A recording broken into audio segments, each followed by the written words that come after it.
a little bit of a sneak peek for what is on today's show. We're going to get you guys caught up on the latest Russell Wilson, Justin Simmons, and other injury news and notes. Plus, a fan favorite, a legend, is returning to Mile High. You might have already seen this. If not, we're going to get you guys caught up on that and more coming up right now.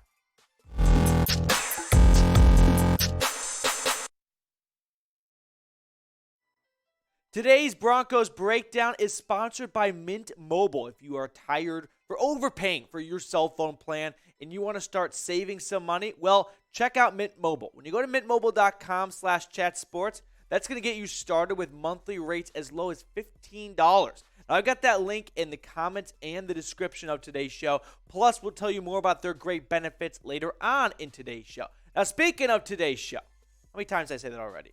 We're going to run through the latest injury news because there's some important stuff out there. But first, I wanted to get this out in the open right now because the Broncos are bringing back a legend in Mitchell Fravioni. No, it's Trinity Benson, baby. The preseason legend for the Broncos, the previous 2 preseasons, is back in Mile High. So great to see him return. He was great for Denver in the preseason of 2020 and 2021, and it's great to have a familiar face come back. But we do have a long snapper off after Jacob Bobenmower got put on short-term IR, or maybe even season-ending IR. We'll have to wait and see. Denver signed not only Mitchell Fravioni, I mean, that just sounds like the most Italian name ever, but someone else as well. So I don't really know how you win a long snapper battle if you never miss a snap, but we got that to watch for this week. So here we go. Now, like the video to welcome the legend Trinity Benson back to Denver. The reason why I ask you guys to do this is I believe that there is someone in Trinity Benson's family or friends that's going to be searching his name to see what people are saying about him returning to the team where he started. And they're going to be really happy to see that one Broncos YouTube channel had like 1,000 likes to welcome him back. So hit the thumbs up icon to start the show.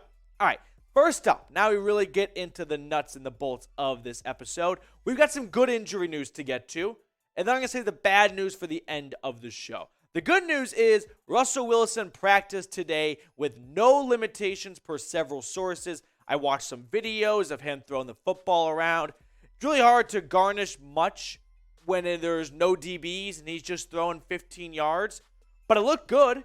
I mean, he's coming off a shoulder injection he got on Friday following the Thursday night loss. He hopped on the PJ, flew down to LA, and he got a similar procedure. You might remember Dak Prescott last year when he was coming off that ankle injury from the season prior. It wasn't the ankle that was giving him fits in training camp. It was a shoulder injury that you commonly see with pitchers in baseball. Well, right now, Russ is dealing with that partially torn lat, so he got an injection to kind of help with the discomfort. Now, he is expected to be able to go 100% to the stretch here. He's expected to be able to go and play Week 6 against the Chargers, and the Broncos need this. And I don't think I've seen out there that maybe Russell Wilson, because he's having a bad start to the year, is all of a sudden creating an injury to disguise why he has been playing so poorly.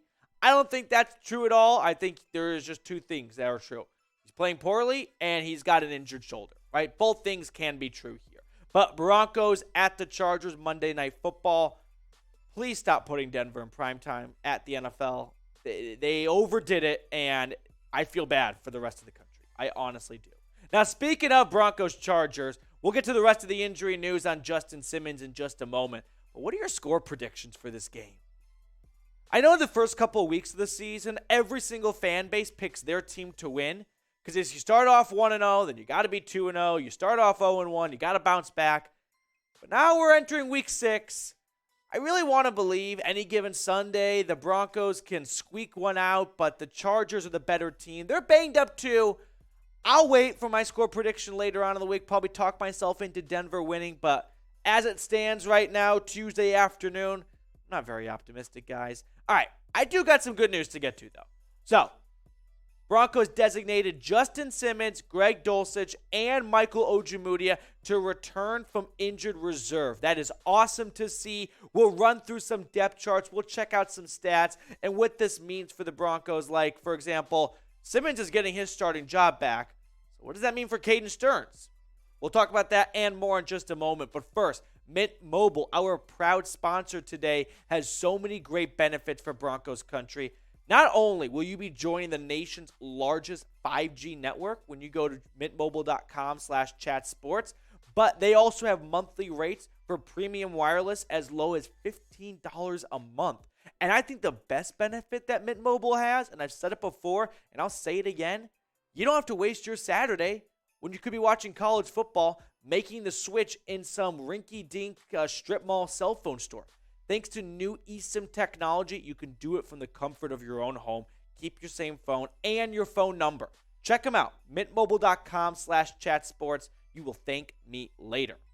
All right, let's start with the Justin Simmons side of what happens now. Because Simmons, if he is able to go, by the way, none of this is a guarantee that they will play on Monday night, right? They are eligible to start practicing. Coaches want to see where they're at. They're not going to push them if they are not ready. Just because you're able to return after 4 weeks doesn't mean your hamstring all of a sudden goes, all right, now we're 100%. I'll wake up today. But we have a little battle. Caden Sterns and Kareem Jackson. Who is going to start alongside Justin Simmons? Because he's starting when he's back. That's a no-brainer. But is it the second-year man, Caden Sterns? Or is it going to be the veteran, Kareem Jackson? Looking at their PFF grades, Caden Sterns has looked awesome. And we're seeing that right now, right? He's ranked 8th out of 86 out of all qualifying safeties. 2 interceptions on the year. He's been fantastic. K-Jack has been good too, but I think if you're going to think about the future here, you really should turn things over to Caden Sterns. So if I'm picking a starter right now, I'm going to go with number 30, Caden Sterns, because the safety duo of the future for Denver is Simmons and Sterns. I thought that'd be the starting safety duo going into this year. Ultimately, Peyton wants to bring K-Jack back. Evero likes to run a whole bunch of 3 safety sets. All right, it makes sense.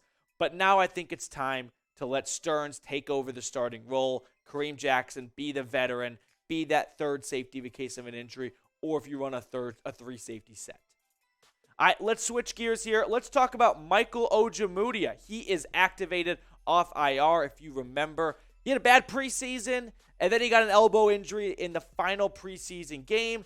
And it's pretty good timing because Ronald Darby was put on IR after Thursday night, torn ACL, and Denver is in need of a new CB2 next to the All-Pro, I'm going to say it right now, Patrick Surtain. They want to go with Damarri Mathis, the rookie, or more of a veteran guy in Michael Ojeumudia. Now, Damarri Mathis this year has been targeted 17 times, and he has allowed 14 completions for 135 yards, no touchdowns. He's got 12 tackles and 1 pass breakup. I think you're going to see sort of a split between Mathis and Ojeumudia. One, I don't think Ojeumudia is going to be 100% on Monday.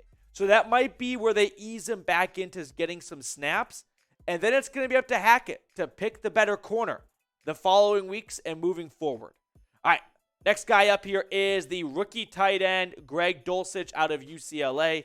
He suffered a hamstring soft tissue injury back in OTAs and minicamp, and we've never really seen him since.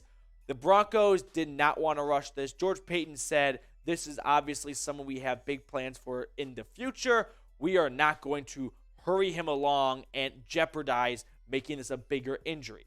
I also just want to take this a time right now to talk about what has happened to Albert Ojeumudia. The guy was supposed to be tight end 1. Eric Saubert is tight end 1. Ojeumudia, in case you're wondering, has had all of his just snaps and percentage of snaps played slashed lately. He's got 7 grabs for 50 yards. 5 of those 7 receptions came in week 1 against the Seahawks. I don't really know what Hackett doesn't see in Alberto, but he has very little faith, and he has been rolling with someone who, wasn't supposed to be a major impact on this offense in Eric Saubert. And Russell Wilson has a hard-on for the guy. He is always looking his direction. Nothing for Alberto. I don't have the X's and O's answers for you, but I don't know if anyone else is wondering the same thing. Like, where is the Iowa tight end here? All right, moving on.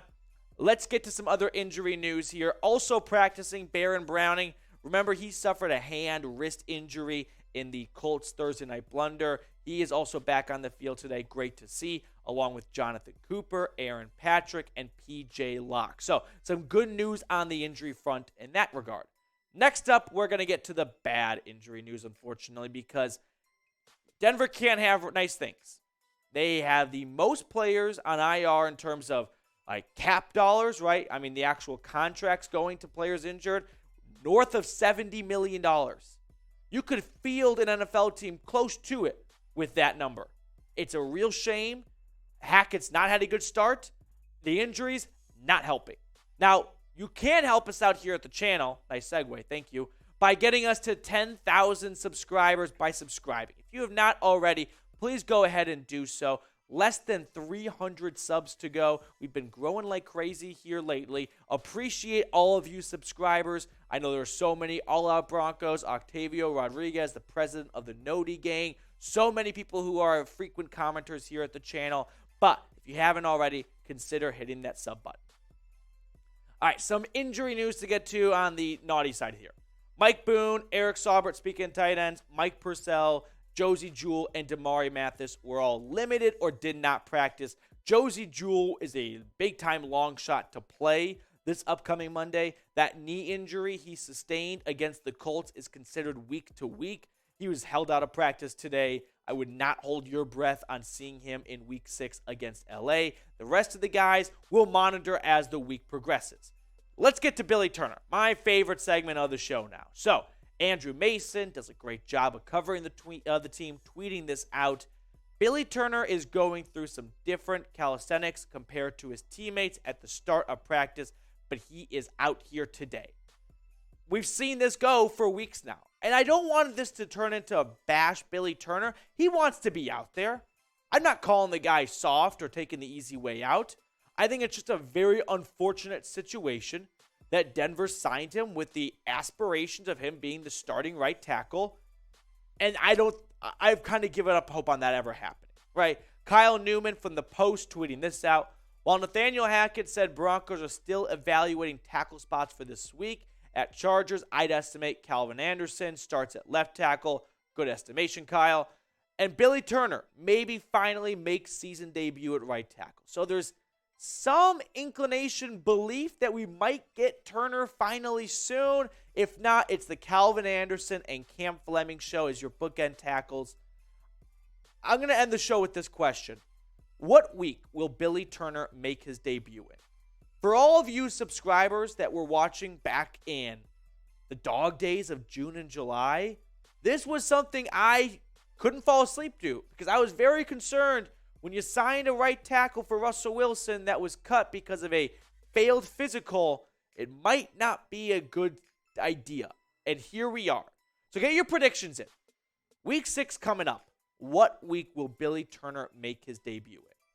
All right, that's going to do it for us on today's show. I appreciate everyone for clicking on to it, making us a part of your day. We're going to sign off here. Quickly, though, Octavio Rodriguez, our T-shirt winner. If you're still watching, that shirt is in the mail, baby.